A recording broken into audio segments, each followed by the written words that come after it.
ప్రభునందు వచ్చినంత ప్రియమైన దేవుని బిడ్డారా, ఇప్పుడు మన ప్రభువును లోకరక్షకుడైన యేసుక్రీస్తు శుభమైన నామమును బట్టి చేరి ఉన్న మీకు అందరికీ పేరు పేరున నా హృదయపూర్వక వందనాలు తెలియపరుచుకున్నాను. అలాగే వాక్యం వీక్షిస్తున్న మీకు అందరికీ నా హృదయపూర్వక వందనాలు తెలియపరుచుకున్నాను. దేవుని యొక్క మహాకృపను బట్టి మరొకసారి ప్రభు యొక్క సన్నిధిలోనికి నడిపించబడి దేవుని స్తుతించడానికి, దేవుని నామాన్ని ఘనపరచడానికి, ఆయన మాటలు వినడానికి ప్రభు చూపిన కృపను బట్టి మనం ఎంతగానో ప్రభువుని స్తుతించవలసినటువంటి వారమై ఉన్నాం. ఆయన నామాన్ని ఘనపరచవలసినటువంటి వారమై ఉన్నాం. ఏదేమైనప్పటికీ ఈ రోజున దేవుని యొక్క వాక్య ధ్యాన నిమిత్తము పరిశుద్ధ గ్రంథము నుంచి ఒక మాటను మీకు జ్ఞాపకం చేయడానికి నేను ఇష్టపడుతున్నాను. యెహోషువ గ్రంథము 22వ అధ్యాయము, యెహోషువ గ్రంథం 22వ అధ్యాయము 5వ వచనాన్ని దేవుని యొక్క వాక్యముగా మనం నేర్చుకుందాం. యెహోషువ గ్రంథము 22వ అధ్యాయం 5వ వచనాన్ని, అయితే మీ పూర్ణ హృదయముతోనూ మీ పూర్ణ ఆత్మతోనూ మీ దేవుడైన యెహోవాను ప్రేమించుచు ఆయన మార్గములన్నిటిలో నడుచుకొనుచు ఆయన ఆజ్ఞలను గైకొనుచు ఆయనను హత్తుకుని ఆయనను సేవించుచు యెహోవా సేవకుడైన మోషే మీకు ఆజ్ఞాపించిన ధర్మశాస్త్రమును అనుసరించి నడుచుకొనుడి. అతను ఎలాగూ చెప్పిన తర్వాత వారిని దీవించి వెళ్ళనప్పగా వారు తమ నివాసములకు పోయిరి. చిన్న ప్రార్థన చేసుకుని వాక్యాన్ని నేర్చుకుందాం. మహాపరిశుద్ధుడవును ప్రేమ స్వరూపైన తండ్రి, నీకు వందనాలు స్తోత్రాలు అయ్యా. గడిచిన కాలమంతని ఉచితమైన కృపలో మమ్మల్ని అందరినీ కూడా కాచి దాచి భద్రపరిచి మరి ఇక నూతనమైనటువంటి పునరుద్ధరణ దినాన్ని మమ్మల్ని గ్రహించయ్యా. ఇంతవరకు పాటల ద్వారా, స్తుతి ఆరాధన ద్వారా, అలాగే వాక్య పట్టణం ద్వారా నీ నామములకు మహిమ తెచ్చుకున్న యేసయ్యా, మీకు వందనాలు స్తోత్రాలు. ఆ యొక్క సమయంలో ఇదిగో నీ బిడ్డలందరి హృదయాన్ని మీరు చూస్తూ ఉన్నారు. ఈ వాక్యం ఎంతమంది అయితే వింటూ ఉన్నారట ఆయన, వారి హృదయములన్నీ కూడా చూసి తండ్రి, ఇదిగో వారి యొక్క హృదయములకు కావలసిన వాక్యాహారాన్ని మీరు మాకు వడ్డించి మమ్మల్ని బలపరచండి. మాకు సంఘములకు, గ్రామములకు, నీ బిడ్డలందరికీ కావలసిన వర్తమానం వచ్చి మీరు అందించండి అయ్యా. మీ పక్షము నిలబడి దాసుని సిలువ చోటును మరుగుపరిచి 7 ఆత్మశక్తి చేత అభిషేకించి బలపరిచి నీ దాసుని నోట నీ మాట ఉంచి మాతో సూటిగా మాట్లాడుచు ఉండగా వెనకలకు చెవి గ్రహించగల మనసు, లోబడి అనుసరించి నడిచే మనసు అయ్యా.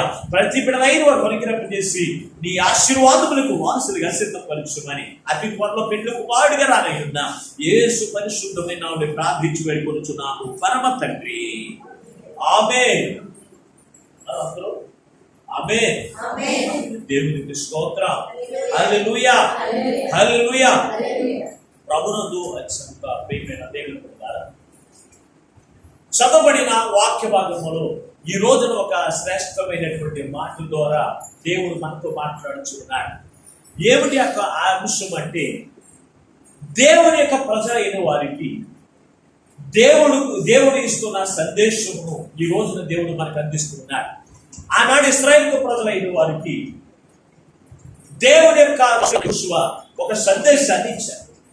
ఆ సందేశాన్ని ఈ రోజున దేవుడు మనకిస్తూ ఉన్నాడు. ఎందుకంటే ఇశ్రాయేలు ప్రజలందరూ కూడా ఐగుప్తు దేశంలో ఉండి ప్రభువా మమ్మల్ని విడిపించిన ఆయన అని దేవునికి మొరపెట్టుకున్నప్పుడు వారిని అక్కడి నుంచి మోషే ద్వారా వారిని నడిపించి కనాను దేశంలోనికి దగ్గరికి నడిపిస్తూ ఉండగా ఇశ్రాయేలు ప్రజల్లో 9.5 గోత్రికులకి మోషే దేవుడు ఏర్పాటు చేసిన స్వాస్థ్యమును వారికి ఇచ్చారు. ఎక్కడంటే యొర్దాను నది అవతల స్వాస్థ్యమునంతా కూడా మోషే ఏం చేశాడంటే ఇశ్రాయేలు ప్రజలకి కొన్ని గోత్రికులకి వారికి అప్పగించారు. వేసిన తర్వాత యొర్దాను నది దాటిన తర్వాత అక్కడికి వచ్చేటప్పటికి మోషే లేడు కనుక అక్కడ యెహోషువ 2.5 గోత్రికులకి, యోధా గోత్రికులకి ఏం చేశాడంటే స్వాస్థ్యాన్ని విడదీసి వారికి అందరికి కూడా పంచివేసి, ఇదిగో మీకు ఈ పలానా స్వాస్థ్యం ఇస్తున్నాను, ఈ స్వాస్థ్యములో మీరు పంటలు పండించుకోండి, గృహాలు కొట్టుకోండి, నివసించండి అని వారికి స్వాస్థ్యాన్ని కూడా విడదీసి ఏం చేశాడు తెలుసా, వారందరికీ కూడా ఒక సందేశాన్ని ఇచ్చాడు. ఏమిటైతే సందేశం అంటే ఇప్పుడు చదవబడిన వాక్య భాగంలో మనకు కనపడుతుంది. ఏమిటైతే సందేశం అంటే, నీ దేవుడైన యెహోవాను పూర్ణ హృదయముతోనూ పూర్ణ ఆత్మతోనూ ప్రేమించుచు. ఏం చెప్పారండి? నీ దేవుడిని యెహోవాను పూర్ణ ఆత్మతోనూ పూర్ణ హృదయముతో ప్రేమించుచు ఆయన అన్నిటిలో నడుచుకొనుచు ఆయన ఆజ్ఞలను గైకొనుచు ఆయనను హత్తుకుని ఆయన్ని సేవించుచు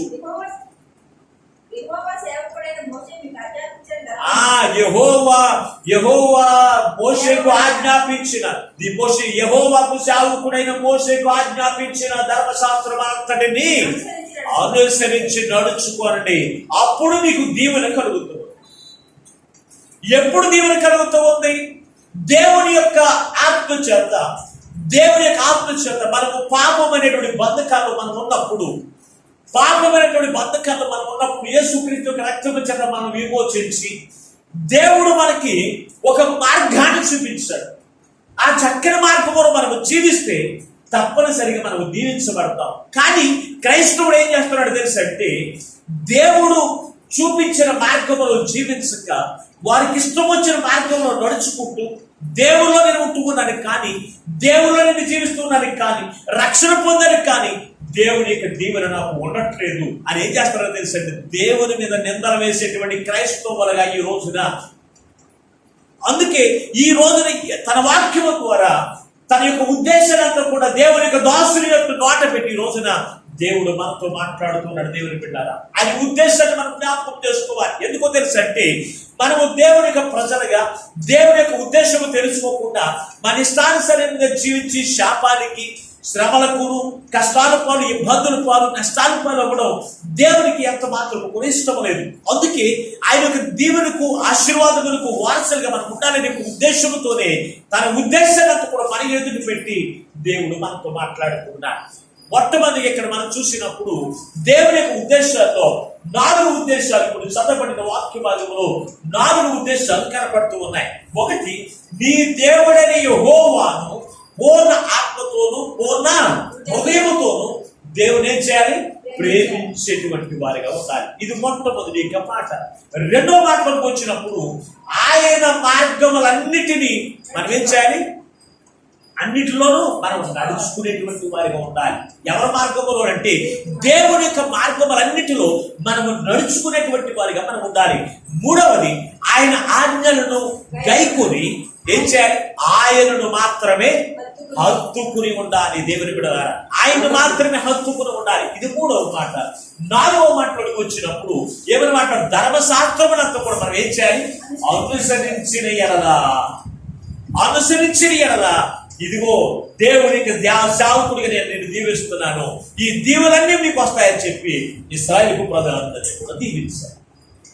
ఈ రోజున దైవజనుడు అట్టి రీతిగానే ఏం చేస్తున్నాడంటే, తన ప్రజలైన వారిని, దేవుని యొక్క బిడ్డలైన వారిని దీవిస్తూ ఉండగా వారు కూడా తప్పనిసరిగా దీవించబడుతూ ఉన్నారు. ఎవరో తెలుసంటే, ఈ 4 విషయాలు ఎవరైతే గ్రహించి ఆ 4 విషయాలు చెప్పిన జీవిస్తారో వారందరూ కూడా తప్పనిసరిగా దీవించబడతారు. మొట్టమొదటిగా చూసినప్పుడు, నీ దేవుడైన యెహోవాను పూర్ణ ఆత్మతోను పూర్ణ హృదయముతోను ఏం చేయాలంట? ప్రేమించేటువంటి వారిగా ఉండాలి. ప్రేమలో చాలా రకాలు ఉన్నాయి. పై ప్రేమ, పై ప్రేమ. ఆ ప్రేమ నోటిలో కనపడుతుంది, చూపులో కనపడుతుంది, కానీ హృదయంలో నుంచి రాదు. అలాగే స్వార్థపూరితమైన ప్రేమ, మనసులో ఒకటి పెట్టుకుని బయటకు ఒకటి చూపించేది స్వార్థపూరితమైనటువంటి ప్రేమ. అందుకే ఈ ప్రేమలన్నిటిలోతో కలిసి మనము దేవుని ప్రేమించే వారిగా ఉండమని దేవుడు ఎంత మాత్రం కూడా చెప్పట్లేదు. దేవుడు ఎలాగ ప్రేమించాలో తెలుసంటే, పూర్ణ ఆత్మతోను పూర్ణ హృదయముతోను ప్రేమించాలి. ఈ రోజున మనుషులు పూర్ణ ఆత్మతోను పూర్ణ హృదయంతో ప్రేమించడం, అసలు దేవుని ప్రేమించడం అంటే ఏంటి అనేది మనం తప్పనిసరిగా తెలుసుకోవాలి. యాహాను రాసిన పత్రిక, మొదటి యాహాను రాసిన పత్రికలో మనం చూద్దాం ఒకసారి. మొదటి యాహాను రాసిన పత్రిక, యాహాను రాసిన మొదటి పత్రిక 5వ అధ్యాయం 3వ వచనంలో మనకు కనపడుతుంది. చదవండి ఒకసారి. దేవుని యొక్క ఆజ్ఞలను గైకొనుటయే ఆయనను ప్రేమించాలి. ఏంటంట? దేవుని యొక్క ఆజ్ఞలను గైకొనడం అంటే వినడమే దేవుని ఏం చేయాలంటే ప్రేమించేటువంటి వారిగా ఉండాలి. ప్రేమించడం అంటే ఈ రోజున చాలా మంది ఏం చేస్తున్నారో తెలుసు అంటే, ఒక ఫోటో తీసుకుని యేసు ప్రభు వారు ఉన్నటువంటి ఫోటో, యేసు ప్రభు వారి ఫోటో కాదు, యేసు ప్రభు వారి యొక్క రూపముగా ఊహించి పెట్టినటువంటి ఫోటోని ఏం చేస్తున్నారో తెలుసు, చాలా మంది గుర్తు పెట్టుకుంటూ ప్రేమించడం కాదు. దేవుని ప్రేమించడం అంటే ఏం చేయాలి? ఆయన ఆజ్ఞలను గైకొనాలి. ఆయన ఆజ్ఞలు చొప్పున మనము నడుచుకోవడమే దేవుణ్ణి ప్రేమించడం. హృదయపూర్వకంగా ప్రేమించడం ఎవరికో తెలుసు అంటే దేవుణ్ణి, ఆయన ఆజ్ఞలను అనుసరించి నడుచుకునే వారందరూ కూడా దేవుణ్ణి ప్రేమించేటువంటి వారిగా ఉన్నారు. దేవుని బిడ్డలు ఈ రోజున ఎంతమంది దేవుని ప్రేమిస్తూ ఉన్నారు అంటే దేవుని యొక్క ఆజ్ఞలను ఎందరైతే గైకొంటున్నారో, ఎవరైతే వింటూ ఉన్నారో, ఆ ఆజ్ఞలు ఎవరి యొక్క హృదయంలో అయితే ఉంటున్నాయో వారందరూ కూడా దేవుణ్ణి ప్రేమించేటువంటి వారిగానే ఉన్నారు. దేవుణ్ణి ప్రేమిస్తే ఉపయోగం ఏంటి? దేవుని ప్రేమించడం, పూర్ణ ఆత్మతోనూ పూర్ణ హృదయంతో ప్రేమించడం అంటే ఏమిటి అంటే మొట్టమొదటి స్థానం ఎవరికి ఇవ్వాలి? దేవునికి ఇవ్వాలి. అప్పుడే నువ్వు పూర్ణ ఆత్మతోనూ పూర్ణ హృదయంతో దేవుని ప్రేమిస్తున్నా. అయితే మన హృదయము ఎవరికి ఇస్తామో తెలుసు అంటే మనకు కుటుంబానికి ఇచ్చినటువంటి ఆ యొక్క మొట్టమొదటి స్థానాన్ని, మనకున్నటువంటి పనులకి ఇచ్చిన మొట్టమొదటి స్థానాన్ని, మనకున్నటువంటి ఉద్యోగాలకు ఇచ్చిన మొట్టమొదటి స్థానాన్ని, మన యొక్క కుటుంబాల్లో మన యొక్క రక్త సంబంధంలో జరుగుతూ ఉన్న ఫంక్షన్లకు ఇచ్చినటువంటి మొట్టమొదటి స్థానాన్ని మనం ఎవరికి ఇవ్వట్లేదు తెలుసు అంటే దేవునికి ఇవ్వట్లేదు. మొట్టమొదటి స్థానం ఎవరికి తెలుసు అంటే దేవునికి మాత్రమే. దేవునికి మనం ఇచ్చినప్పుడు, నీవు దేవుని ప్రేమించే వరకు ఉన్నప్పుడు, నీవు పూర్ణ ఆత్మతోనూ పూర్ణ హృదయంతో ప్రేమిస్తే నీవు దేవునికి మొట్టమొదటి స్థానాన్ని ఇస్తావు. తర్వాత నీ పదుపాట్లకి, నీ ఉద్యోగానికి, నీ కుటుంబానికి, నీ బిడ్డలైన వారికి రెండవ స్థానము నీ భర్తకు కూడా నువ్వు ఇస్తావు. అటువంటిది నువ్వు ఇవ్వకుండా నువ్వు ఇస్తున్నావంటే గల కారణం ఏంటి? అయ్యా, నా భర్త కంటే, నా బిడ్డల కంటే, నా పనుల కంటే, నా ఉద్యోగాల కంటే దేవునికి మొట్టమొదటిగా దేవుణ్ణే ప్రేమిస్తే ఉపయోగం ఏమిటి? దేవుణ్ణి ప్రేమిస్తే ఉపయోగం ఏమిటి? ఆయన కంటికి కనపడ్డు. ఆయన ఎలా ప్రేమించాలి? ఆయనని ప్రేమిస్తే మనకు ఉపయోగం ఏమిటి అని ఆలోచన చేస్తే కనుక పరిశుద్ధ గ్రంథంలో దేవుని ప్రేమిస్తే మన యొక్క జీవితంలో ఎలా ఉంటాయో తెలుసా? చదువు ఒకసారి పరిశుద్ధ గ్రంథంలో న్యాయాధిపతుల గ్రంథము 5వ అధ్యాయము 31వ వచనం చదువుకుందాం. దేవుని ప్రేమించువారు బలముగా ఉదయించు సూర్యుని వలె. ఆ చదువు. ఆయన ప్రేమించువారు బలముతో ఉదయించు సూర్యుని వలె ఉంటారు. ఆయన దేవుని ప్రేమించేవారు ఎలాగుంటారు తెలుసు అంటే బలముతో ఉదయించు సూర్యుడు. బలముతో ఉదయించు సూర్యుడు ఎలాగుంటాడు? ఉదన్నే సూర్యుడు ఎలా వస్తాడు తెలుసు అంటే బలముతో వస్తాడు పైకి. వచ్చినప్పుడు ఈ సూర్యకిరణాలు ఏం చేస్తాడో తెలుసు అంటే ఈ లోకంలో ఉన్నటువంటి ఆ యొక్క తేమనే కావచ్చు, చీకటినే కావచ్చు, దేనినైనా సరే ఏం చేస్తుంది తెలుసు అంటే ఈ సూర్యకిరణాలు ఏం చేస్తుంది తెలుసా? వాటిని కాల్చివేసి ఆ వెలుగును ఏం చేస్తుంది తెలుసు అంటే నోరులకి. అలాగే మనం లేచిన తర్వాత మనకు ఆటంకముగా ఉన్నటువంటి చీకటి శక్తులే కావచ్చు, మనకి ఆటంకముగా ఉన్నటువంటి ఇరుకులే కావచ్చు, ఇబ్బందులే కావచ్చు, ఏవైనా సరే నిన్ను అడ్డగించడానికి నీ ఎదుట నిలబడి ఉన్నప్పుడు నీవు దేవుని ప్రేమించే వారిగా ఉంటే నువ్వు ఎలా ఉంటావో తెలుసు అంటే బలముగా ప్రకాశించేటువంటి సూర్యకిరణాలు వలె ఉంటావు. ఉదయించు, బలముగా ఉదయించు సూర్యకిరణుడు, సూర్యుని వలె ఉంటావంట దేవుని బిడ్డ. అటువంటప్పుడు నీ ఎదుట ఎటువంటి బలమైన శత్రువులు ఉన్నా, ఎటువంటి బలమైనటువంటి నీవు జరిగించలేనటువంటి కార్యాలు నీ ఎదుట ఉన్నప్పటికీ కూడా అవన్నీ కూడా పటాపంచలు చేసేది ఎవరో తెలుసు అంటే నువ్వు దేవుని ప్రేమించే వారు ఉన్నప్పుడు ఆయన నీ పక్షం ఏం చేస్తాడో తెలుసు అంటే గొప్ప కార్యాలు జరిగిస్తాడు దేవుడు. అందుకే యెహోషువ గ్రంథము 13వ అధ్యాయంలో ఈ ఇశ్రాయేలు ప్రజలైన వారు ఎప్పుడైతే ఈ యొక్క యెహోషువ వారికి ఆజ్ఞాపించాడో మీ పూర్ణ హృదయంతో పూర్ణ ఆత్మతో నీ దేవుడిని యెహోవాను ప్రేమించాలి అన్నప్పుడు వారు దేవుడిని యెహోవాను ప్రేమించడం ప్రారంభిస్తే ఏం జరుగుతుందో చూడండి ఒకసారి. యెహోషువ గ్రంథం 23వ అధ్యాయం 10-11 వచ్చిన 23వ అధ్యాయం 10-11 వచ్చిన నీ దేవుడిని యెహోవా నీకు ఇచ్చిన మాట చొప్పున తానే మీ కొరకు యుద్ధము చేయవాడు గనుక మీలో ఒకడు 1000 మంది తరుమును. కాబట్టి మీరు బహు జాగ్రత్త పడి మీ దేవుడిని యెహోవాను ఏం చేయాలంట? జాగ్రత్త పడి దేవుడిని యెహోవాను ప్రేమించాలి. ఎందుకో తెలుసా? మీలో ఒకడు ఎంతమందిని తరుగుతాడంట? ఎంతమందిని? 1000 మందిని తరుగుతాడు. దేవుడు నువ్వు ప్రేమించే వరకు ఉన్నప్పుడు సూర్యుడు ఎలాగైతే అనేకమైన కోట్ల కొద్ది నక్షత్రాలు ఉండవచ్చు, అనేకమైన లోకంలో అనేకమైన వాట్స్ కలిగినటువంటి లైటింగ్ ఉండవచ్చు, ఆ యొక్క సూర్యుడి కంటే బలమైన వెలుగు దేనికి కూడా రాదు. అలాగే ఈ లోకములో నువ్వు జీవిస్తూ ఉండగా ఇక్కడ మాట్లాడుతూ ఉన్నాడు, తానే మీ పక్షమున యుద్ధము చేయి. ఒకడు 1000 మందిని తరుముతాడు కనుక ఎందుకు తరుముతాడు అంటే, నీవు ఎప్పుడైతే దేవుని నువ్వు ప్రేమిస్తావో, దేవుడు ఎప్పుడైతే నీ పూర్ణ ఆత్మతో పూర్ణ మనసుతో నీ దేవుడిని యెహోవాను ప్రేమిస్తావో, ఆయన ఏం చేస్తాడో తెలుసు అంటే, యుద్ధము చేయవలసిన పని నీకు లేదు. తానే నీ పక్షం ఏం చేస్తాడంట, యుద్ధం చేస్తాడు. యుద్ధం చేసి ఒకడు 1000 మందిని తరిమేటువంటి సామర్థ్యాన్ని దేవునికి ఇచ్చి ఏం చేస్తాడో తెలుసా, నీ యొక్క జీవితంలో గొప్ప జయకరమైన జీవితం అనుగ్రహిస్తాడు. అందుకే అంటున్నాడు, వారికి ఏమని మాట్లాడుతున్నాడో తెలుసా, వారితో అన్నాడు, అందుకే మీరేం చేయమంటున్నాడు, జాగ్రత్త పడి. దేని విషయంలో జాగ్రత్త పడాలి, మనం అన్ని విషయాల్లో జాగ్రత్త తీసుకుంటాం. బిడ్డలు పెంచేటువంటి విషయంలో జాగ్రత్త తీసుకుంటాం, ఆస్తులు కాపాడుకునే విషయంలో జాగ్రత్త తీసుకుంటాం, నీవు లోకంలో తిరుగులాడుతూ ఉన్నప్పుడు కూడా జాగ్రత్తలు తీసుకుంటూ ఉంటావు. నీవు తీసుకునేటువంటి జాగ్రత్తల కంటే దేనిని జాగ్రత్తగా తీసుకోవో తెలుసు అంటే, దేవుణ్ణి ప్రేమించే విషయంలో మాత్రం నీలో జాగ్రత్త ఉంటుంది. అజాగ్రత్త అంటూ ఉంటారు, పట్టించుకోలేదు. అందుకంటున్నాడు, మీలో ఒకడు 1000 మందిని తరిమేటటువంటి సామర్థ్యాన్ని దేవుడు మీకు ఇచ్చి ఏం చేస్తాడో తెలుసు అంటే, మిమ్మల్ని నడిపిస్తూ ఉన్నాడు కనుక మీ దేవుడిని యెహోవాను ప్రేమించుటకు మిమ్మల్ని మీరు జాగ్రత్త పడతారు. యెహోషువ మరి అలా తరిమినటువంటి వాడు ఉన్నాడు సంసోను దేవుణ్ణి ప్రేమించేటువంటి కాలంలో, దేవుని ప్రేమిస్తున్నటువంటి కాలంలో కూడా అతను ఎలా జీవించాడో తెలుసు అంటే, ఆ ఒక్కడే 1000 మందిని పచ్చిగాడు ఎముకతో చంపేశాడు. గల కారణం ఏంటో తెలుసు అంటే, దేవుణ్ణి ప్రేమించేవాడిగా ఉన్నాడు కనుక ఇతడు ఎలాగున్నాడు తెలుసు అంటే, ఒక నీతి సూర్యుని ఉదయించేటువంటి సూర్యుని పోలిన వాడిగా ఉన్నాడు. అతను జోలికి రావడానికి ఫిలిష్తీయులు గడగడా ఉడుకుతున్నారు.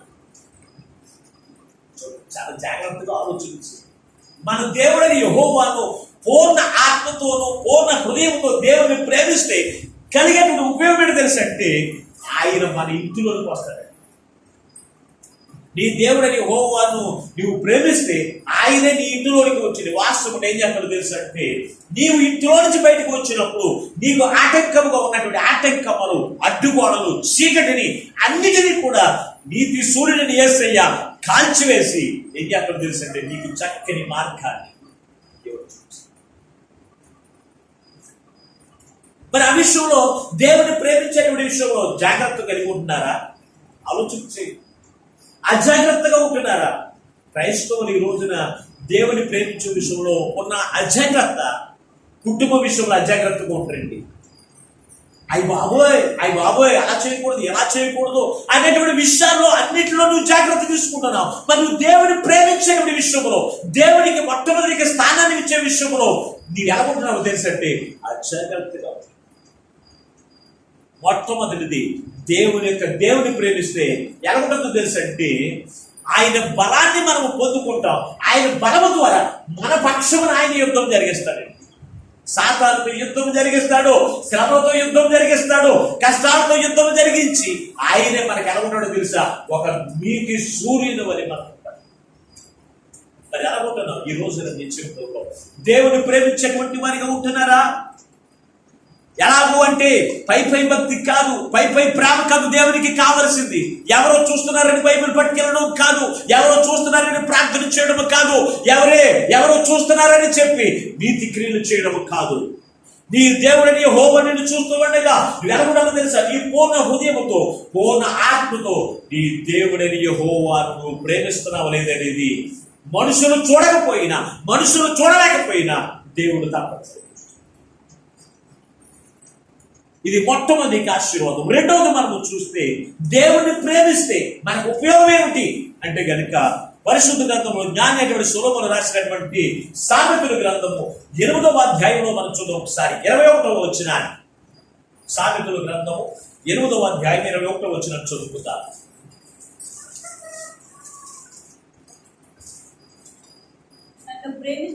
తను ప్రేమించు వారిని ఏం చేస్తాడంట? ఆస్తికర్తలుగా. అందరూ చెప్పండి, తను ప్రేమించు వారిని తను ప్రేమించు వారిని తను ప్రేమించు వారిని అందరూ మాట నేను పడట్లేదా? తను ప్రేమించు వారిని ఆస్తికర్తలుగా చేస్తారు. ఎవరు ప్రేమించే వారిని? దేవుని ప్రేమించే వారిని. నీ బిడ్డలను ప్రేమించే వారిని కాదు, నీ ఉద్యోగాన్ని ప్రేమించే వారిని కాదు, నీ కుటుంబాన్ని ప్రేమించే వారిని కాదు. అలాగని చెప్పి కుటుంబాన్ని ప్రేమించొద్దనట్లేదు. మొట్టమొదటి స్థానాన్ని దేవునికి మనం ఇవ్వాలి. నిన్ను ప్రేమించే వారిని, దేవుని ప్రేమించే వారిని దేవుడు ఏం చేస్తాడంట? ఆస్తికర్తలుగా చేస్తాడు.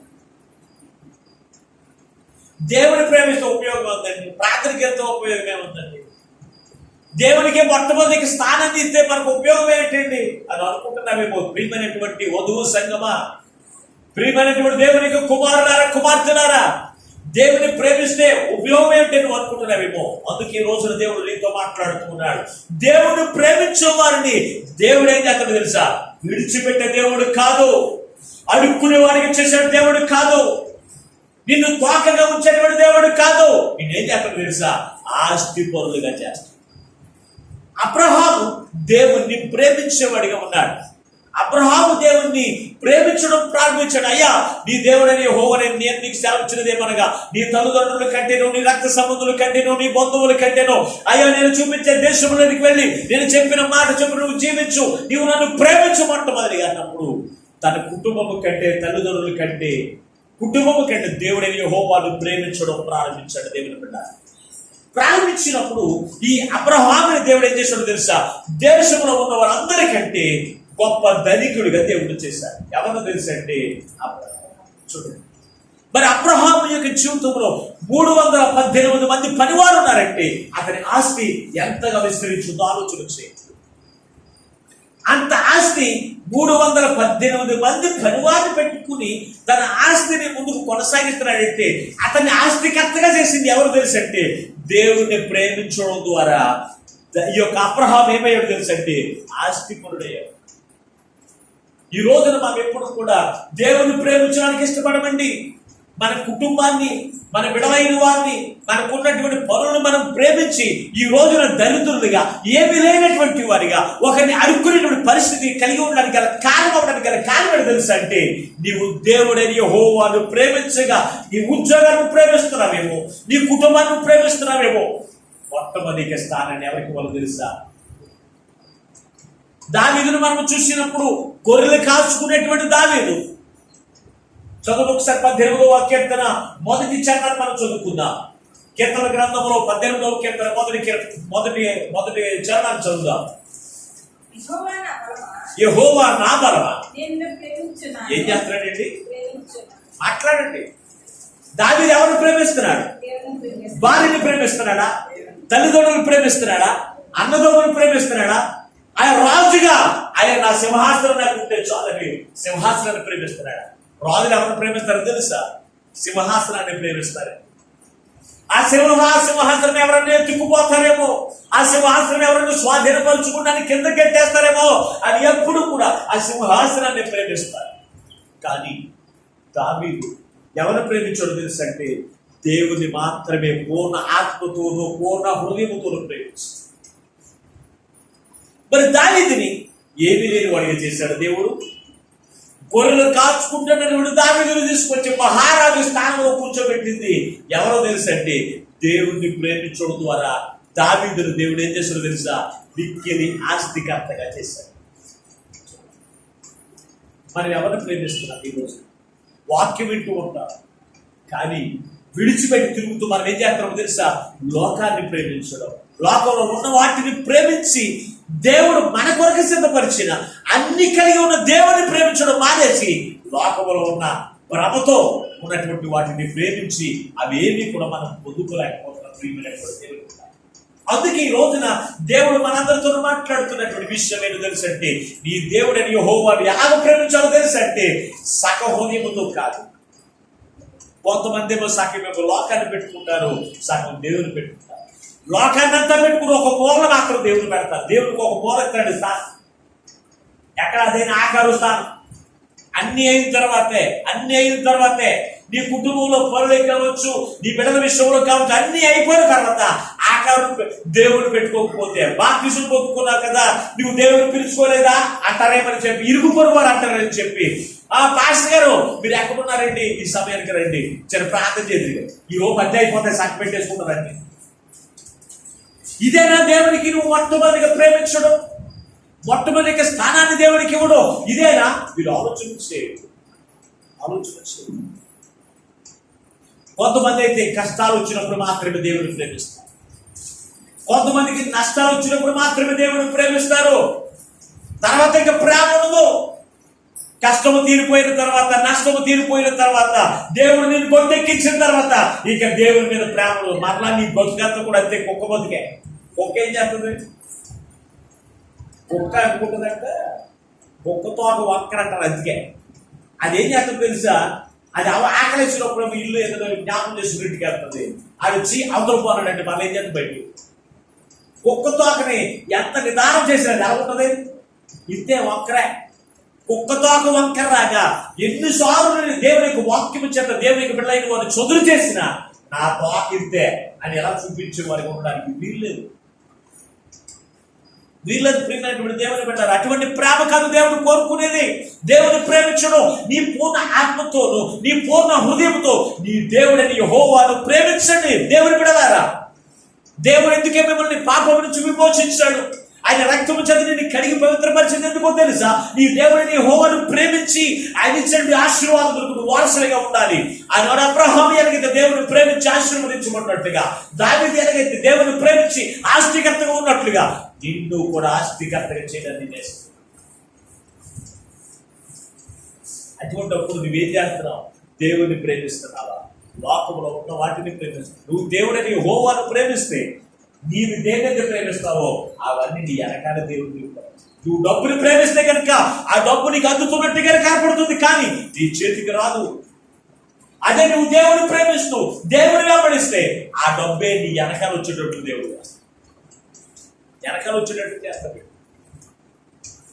3వ మాటలోకి వెళ్తే కనుక రోమిలికి రాసిన పత్రిక 8వ రాస్తూ ఉన్నాడు 28వ వచనంలో, దేవుని ప్రేమించు వారికి సమస్తమును సమకూడి జరుగునని, సమస్తమును సమకూడి జరుగుతూ ఉన్నాయి. అంటే దేవుని ప్రేమిస్తూ ఉన్నప్పుడు సమస్తమును కూడా సమకూడి జరుగుతాయి. నువ్వు అనుకో ఇది నాకు రాదని, నువ్వు అనుకో ఉద్యోగం రాదని, నువ్వు అనుకో ఆ డబ్బులు నీకు రావు, నీకు అవసరం కూడా ఉన్నవని, ఇవన్నీ కూడా ఎప్పుడు వస్తుందో తెలుసంటే దేవుని ప్రేమించే వారికి. దేవుని ప్రేమించే వారికి ఒక సమస్తం కూడా సమకూడి జరుగుతూ ఉన్నాయి. కానీ ఈ రోజున నువ్వు సమస్తము సమకూడి జరగాలని అనుకుంటావు, కానీ దేవుని ప్రేమించే విషయంలో మాత్రం అది ఒక్కటే అడగొద్దు. అయ్యారు దేవుని మొట్టమొదటి స్థానం ఇవ్వమని అడగొద్దు, దేవుని ప్రేమించమని అనొద్దు. కానీ మా ఇంట్లో ఏమీ లేవు, అన్ని సమకూడి జరగాలి అనుకుంటాం. ఏది సమకూడి జరగాలి?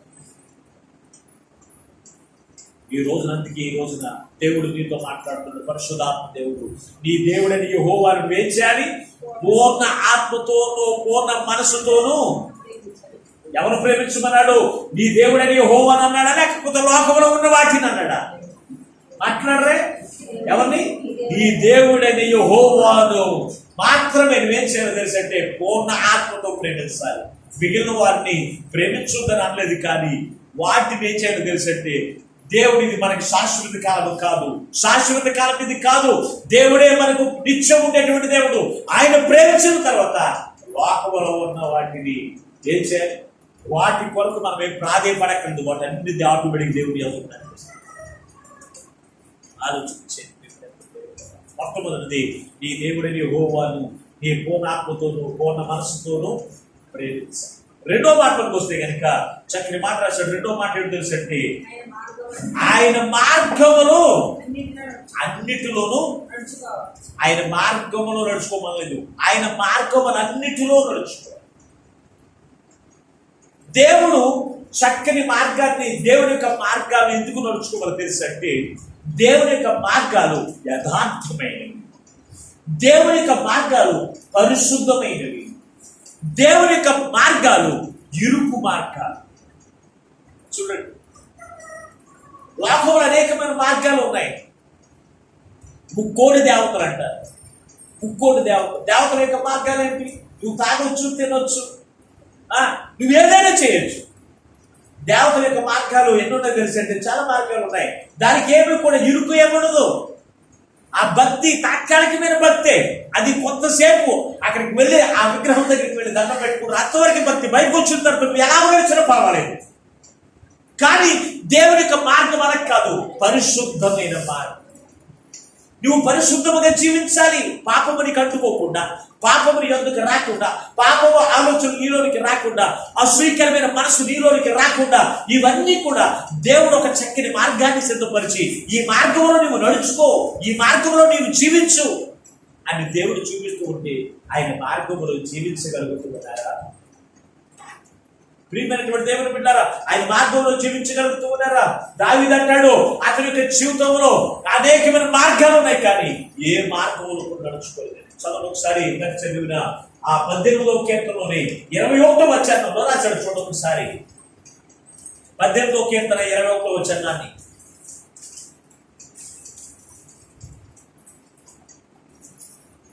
లేదమ్మా, యెహోవా మార్గములను నేను అనుసరిస్తున్నా. భక్తిహీనుల వలె నా దేవుణ్ణి విడిచిన వాడను కాను. చాలండి. ఇక్కడ చదవబడిన వాక్య భాగంలో ఎవరు దేవుని యొక్క మార్గాన్ని అనుసరిస్తారు అంటే ఈ దావీదు అంటున్నాడు, నేను నా దేవుడైన యెహోవా మార్గములను అనుసరిస్తున్నాను అన్నాడు. ఒక మహారాజు, రాజుకు చాలా పనులు ఉంటాయి ఉండవా? రాజుకి చాలా పనులు ఉంటాయి. పరిపాలన చేసే వారికి, ఆ రాజ్యాన్ని పరిపాలించేటువంటి పరిపాలకుడికి చాలా పనులు ఉంటాయి. అయినప్పటికీ కూడా ఆ పనులన్నీ విడిచిపెట్టి దేవుడి యొక్క మార్గాన్ని అనుసరించడం మాత్రం మానేవాడు కాదు. అమ్మా, మన ఆదివారం ప్రార్థనకి రాలేదే, అయ్యో పనులు పోయి రాలేదండి, లేకపోతే అయ్యో దిగిరానంటే ప్రార్థనకే అంటే రాజుల కంటే మనకి ఎక్కువ పనులు ఉంటాయా? దావీదు ఒక గోత్రానికి సంబంధించిన రాజు కాదు, 12 గోత్రాలు కూడా రాజు చేతికి, దావీదు చేతికి అప్పగించబడ్డాయి. 12 గోత్రికులు అంటే లక్షల కొద్ది ఉన్నటువంటి ప్రజలైన వారి యొక్క జీవితంలో అనేకమైన పనులు, వారిని నడిపించడం, వారిని పరిపాలించడం, అనేక వారికి సహకారం ఇవ్వడం, అనేకమైన పనులు ఉన్నాయి. అన్ని పనుల కంటే దేవుని యొక్క మార్గమును విడిచిపెట్టి పని మాత్రం ఎక్కువ కొనుక్కునేవాడు కాదు. దేవుని యొక్క మార్గములో నేను అనుసరించి నడుస్తున్నాను. భక్తిహీనులు నీ మార్గమును విడిచిపెట్టి నడుచున్నట్లుగా నేను ఎంత మాత్రం కూడా విడిచిపెట్టాను. దేవుని మార్గాన్ని ఎవరు విడిచిపెడతారు? భక్తి మార్గం అనేది వారు మాత్రమే దేవుని యొక్క మార్గాన్ని విడిచిపెడతారు. భక్తిహీనులు మాత్రమే అంటే భక్తి ఉండదు. దేవుని యొక్క భయం ఉన్నప్పుడు భక్తి ఉంటుంది. దేవుని యొక్క భయం లేని వారు భక్తి చూస్తూ ఉన్నది. ప్రార్థన సమయానికి ప్రార్థనకి వెళ్ళాలి, ఆరాధన సమయానికి ఆరాధనకి వెళ్ళాలి అనే భక్తి ఎవరికి ఉంటుంది? దేవుని యొక్క భయం కలిగినటువంటి వారికే. దేవుని యొక్క భయం లేని వారికి భయం ఉండదు. ప్రియమైనటువంటి దేవుని బిడ్డలారా, అందుకే ఈ రోజున తన వాక్యము ద్వారా మన అందరితో మాట్లాడుతూ ఉన్నాడు. ఇదిగో నేనైతే దేవుని యొక్క మార్గమును అనుసరించి నడుస్తున్నాను, దేవుని యొక్క మార్గంలో నేను జీవిస్తున్నాను. ఎందుకో తెలుసా? ఆయన యథార్థత కలిగిన మార్గము దేవుడు ఎదుటి పెట్టాడు. యథార్థముగా నేను జీవిస్తాను. పరిశుద్ధమైన మార్గమున ఎదుటి పెట్టాడు. పరిశుద్ధముగా నేను నడుచుకోవాలి. ఇరుకు మార్గం పెట్టాడు. ఇరుకైనా పర్వాలేదు, ఈ మార్గంలో నేను వెళ్తాను. కొంతమంది సిరుగుతులు ఎంచుకుంటూ వస్తారు. నేరం ఉందంటే నేను ఒక మార్గం ఉంటుంది, చక్కని లైన్ ఉంటుంది. సిరుగుతు తెచ్చుకోవడానికి, ప్రార్థన చేసుకోవడానికి ఆ లైన్లో ఉండరండి. వీళ్ళకి విశాల మార్గంలో కావాలి. ఈ పక్కన వచ్చి నాకు చేసేది, ఈ పక్కన వచ్చి నాకు ప్రార్థన చేసేది అంటే వీళ్ళకి ఏముండదు? ఇరుకు మార్గంలో రావడం ఇష్టపడదు. ఇరుకు మార్గంలో నడిచేవారు ఏం చేస్తారు తెలుసు అంటే, ఆ మార్గంలో లేట్ అయినా ఆలస్యమైనా ఆ మార్గంలోనే వస్తారు. ఇంకొక మార్గంలోకి తొలగిపోరు. ఎవరు తొలగిపోతారు? తొందరపాటు కలిగిన వారు. తొందరపాటు కలిగిన వారు నీవు అనుకున్న సమయానికి నీకు అవ్వకపోతే ఏం చేస్తావు తెలుసు అంటే, అయ్యో నాకు తెలుసు. వీళ్ళు ఎవరో తెలుసు అంటే ప్రార్థన చేస్తారు. ఇరుకు మార్గంలో నడుచుకునేటువంటి వారు ప్రార్థన చేస్తారు, ఆలస్యమవుతుంది. ప్రార్థన చేస్తారు, ఆలస్యమవుతుంది. కానీ అది వచ్చేంత వరకు కూడా ఆ దేవుణ్ణి మాత్రమే ప్రాధేయపడుతూ ఉంటారు. ఎవరు జీవించారు అడిగంటే యోబు ప్రార్థన చేస్తూ ఉన్నాడు. శ్రమలు వచ్చినాయి, కష్టాలు వచ్చినాయి, బిడ్డలు చనిపోయారు, కుటుంబంలో ఏది లేదు, తనకున్న ఆస్తి పాస్తులు గొడ్లు అన్ని కూడా పోయినప్పటికీ కూడా అయ్యా నేను నీ మార్గంలోనే నడుస్తాను, అయ్యా నీ సహాయం నాకు అందించని ఆయన మార్గంలో నుంచి తొలగిపోలేదు. కొందరైతే ఏం చేస్తారు తెలుసా, భక్తిహీనత కలిగిన వారు ఇదిగో వారు ప్రార్థన చేస్తారు, ఆలస్యమైతే ఏం చేస్తారు తెలుసా, ఈ దేవుడు కాదేమో ఇంకొక దేవుడు ఉన్నాడేమో అని పక్కకు దొరికిపోతారు. అయ్యో మన మందిరంలో దేవుడు లేడేమో, ఆ మందిరంలో ఉన్నాడు, మన మందిరంలో దేవుడు లేడేమో పలానా స్థానంలో ఉన్నాడు, మన మందిరంలో దేవుడు లేడేమో ముదురుపాడులో ఉన్నాడు, మన మందిరంలో అక్కడ కూడా లేడేమో అక్కడ గుంటూరులో ఉన్నాడు. వీళ్ళెవరో తెలుసా, ఇరుకు మార్గంలో నడవనటువంటి వారు ఏం చేస్తారు తెలుసా, ఇక్కడ కాదు అక్కడ కాదు తిరుగుతూనేమో. వీళ్ళెవరో తెలుసంటే దేవుని యొక్క మార్గంలో నడిచేవారు కాదు, భక్తిహీనత కలిగిన వారు. నేను మరొకసారి మీకు తెలియపరుస్తున్నాను, ఈ కొండల దగ్గరికి వెళ్ళేవారు ఎవరో తెలుసా, అంటే ప్రతి వారం దేవుని మందిరానికి వెళ్ళి వాక్యం వినేటువంటి వారి కాదండి. ఆదివారం అనగా దేవుని మందిరంలోకి వెళ్ళి దేవుని ఆరాధన చేయాలి, అది దేవుని ఆజ్ఞను విడిచిపెట్టుతున్నారంటే వారు సంవత్సరానికి ఒకసారి పండగ దినానికి ప్రార్థనకి వెళ్ళేవాడు మాత్రమే. వారిని చూసి మీరు మోసపోవద్దు. ఎవరు నక్కను చూసి ఇది ఆ పులును చూసి నక్క వాకలెట్టుకున్నాడు. ఎవరు చూసి పులును చూసి నక్క వాకలు పెట్టుకుందంట. వాకలు పెట్టుకుంటే ఏమవుతుంది, మనకి నొప్పులు తప్ప ఏమవుతుంది మనకి. వాళ్ళు ఎవరో ఆ గోరు పట్ల మెట్ల మీద మోకాడు పెట్టుకున్నారని నువ్వెక్కితే నీకు వాకలు తప్ప ఏమన్నా మోకాడు అది తక్కువ, నెల రోజులైనా తక్కువ, ఈ నరాల మీద కలుస్తుంది కనుక తక్కువ. జాగ్రత్త, అటువంటి పనులు మీరు చేయొద్దు. దేవుని బిడ్డలారా, నేను మరొకసారి మీతో ప్రేమతో చెప్తూ ఉన్నాను, దేవుని ఆశీర్వాదానికి మీరు వారసులుగా ఉండాలి అంటే దేవుడు నీకు ఒక మార్గాన్ని చూపించాడు. ఆయన మార్గంలో నువ్వు జీవించు. ఒక్కొక్కసారి నిన్ను పరీక్షించడానికి, నిన్ను పరిశోధించడానికి నీవు అడిగింది ఆలస్యం అవ్వచ్చు, లేట్ అవ్వచ్చు. అంత మాత్రాన దేవుడు లేడు అన్నట్టుగా దేవుని మార్గాన్ని విడిచిపెట్టి తిరిగిలాడేటువంటి వారికి ఉండడానికి వీలు లేదు. పరిశుద్ధ గ్రంథంలో ఒక రాజు ఉన్నాడు. ఆయన పేరు తెలుసంటే యోషియా. చూడండి ఒకసారి దినవృత్తాంతములు 2వ గ్రంథము 34వ అధ్యాయం 33వ వచనం చదువుకుందా. దినవృత్తాంతములు 2వ గ్రంథం 34వ అధ్యాయం 33వ వచనం. మరియు యోషియా ఇశ్రాయేలుకు చెందిన దేశములన్నిటి నుండి హేయమైన విగ్రహములన్నిటిని తీసివేసి ఇశ్రాయేలు అందరినీ తన దేవుడని యెహోవాను సేవించినట్టు చేసెను. అతని దినములన్నీ ఎవరంట, దేవుడని యెహోవాను అనుసరించుట మానలేదు. ఎవరండి? యోషియా. చూడండి, యోషియా అతడు రాజుగా ఉన్నటువంటి కాలంలో ఇశ్రాయేలు ప్రజల యొక్క వారి మధ్యలో ఉన్న విగ్రహాలన్నీ కూడా తీసేశాడు. చూడండి, తీసివేసి ఏ విగ్రహము పెట్టుకో. ఏ విగ్రహం అంటే బొమ్మ పెట్టుకోవడమే విగ్రహం అని మనం అనుకుంటూ ఉంటాం. మన హృదయంలో దేవుని కంటే దేన్ని ఎక్కువగా అయితే ప్రేమిస్తున్నాము, దేని మీదైతే మన మనసు ఉంటుందో, బిడ్డల మీద కావచ్చు, భర్తల మీద కావచ్చు, లేకపోతే కుటుంబం మీద కావచ్చు, ఉద్యోగం మీద కావచ్చు, దేని మీదైతే మనం మనసు పెట్టుకుంటున్నామో అదే నీకు ఏమై ఉందో తెలుసు అంటే విగ్రహం. అవి మన మనసులో నుంచి తీసేసుకోవాలి. మన మనసులో తీసివేసుకుంటే అప్పుడు మనం దేవుని అనుసరించగలుగుతాం. లేకపోతే మనం ఎంత మాత్రం కూడా దేవుని అనుసరించలేము. మన మధ్యలో ఒక సహోదరి ఉంది. ఆ సహోదరి ఆమె దేవుని అనుసరించడానికి ఆమెకు విగ్రహాలుగా ఏమన్నా తెలుసు అంటే భర్త ఉన్నాడేమో, లేకపోతే బిడ్డలు ఉన్నారేమో. వారి ద్వారా దేవుని అనుసరించడం కుదిరేది కాదు. అనుసరించడం కుదరక ఏం చేసిందో తెలుసా, ఆ విగ్రహాన్ని తీసి బయట పెట్టి ఏం చేసిందో తెలుసు, ఇప్పుడు దేవుణ్ణి అనుసరించడం ప్రారంభించింది. ఇంతకు ముందు ప్రార్థన కూడికి సమయానికి వచ్చేది కాదు. ఇంతకు ముందు శుక్రవారం ప్రార్థన కంటే ఆయన ఒప్పుకునేవాడు కాదనేది ఈ రోజు శుక్రవారము దేవుని యొక్క మందిరము తెరవకుండానే మందిరం దగ్గర కూర్చోవచ్చు. ఇప్పుడు ఎలా కుదిరింది? అవన్నీ పక్కన పెడితే దేవుని అనుసరించడం ఈజీయే. అలాగని చెప్పి నీ భర్తను విడిచిపెట్టడం అనేది కాదు, నీ బిడ్డను విడిచిపెట్టడం కాదు. ఇదిగో వారు నీకు ఆటంకపరుస్తూ ఉన్నప్పటికీ కూడా నువ్వేం చేయాలి తెలుసా? దేవునికి మొట్టమొదటి స్థానాన్ని ఇస్తే గనుక వారు కూడా దేవుని అనుసరించడం ప్రారంభిస్తారు. నీవే మొట్టమొదటిగా దేవునికి స్థానాన్ని ఇవ్వనప్పుడు నీ భర్తే కావచ్చు, నీ బిడ్డలే కావచ్చు, నీ కుటుంబము ఎంత మాత్రం కూడా దేవుని అనుసరించలేదు. దేవుని బిడ్డ ఆలోచించి యోషియా తన బిడలైన వారికి, బిడలగా ఉన్నటువంటి ఇశ్రాయేలు ప్రజలందరికీ ఒక మార్గాన్ని చూపించాడు. ఇది దేవుని యొక్క మార్గము. ఈ మార్గంలో మీరు నడవాలి అంటే మీ హృదయంలో ఉన్నటువంటి విగ్రహాలన్నీ కూడా పక్కన పెట్టి దేవుని యొక్క మార్గంలో నడుచుకోండి అన్నప్పుడు వారందరూ చక్కగా దేవుని అనుసరించడం ప్రారంభించారు. దేవుని యొక్క మార్గంలో జీవించడం ప్రారంభించారు.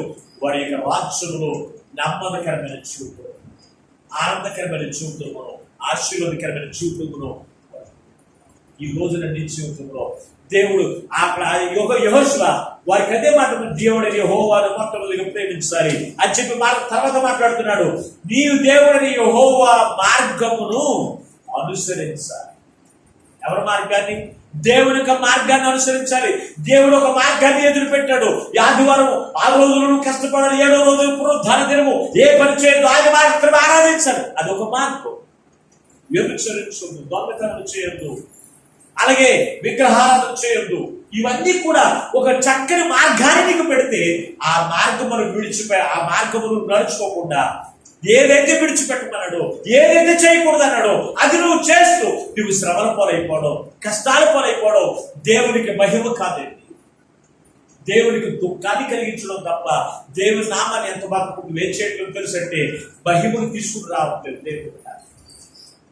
అందుకే అంటున్నాడు, ఈ దేవుడిని యెహోవా మార్గమును నువ్వేం చేయాలి? అనుసరించాలి. ఆ మార్గములో నువ్వు అనుసరించి నడుచుకోవడానికి నీ చుట్టూ ఒక స్థిరంగా దేవుని ఉండి నడుచుకోవడానికి నీ చుట్టూ ఒక కంచె ఉండాలి.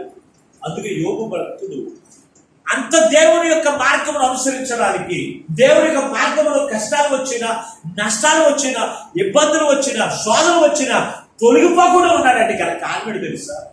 చదువు ఒకసారి పరిశుద్ధ గ్రంథం యోబు గ్రంథము 19వ అధ్యాయం 8వ వచనం చదువుకుందాం.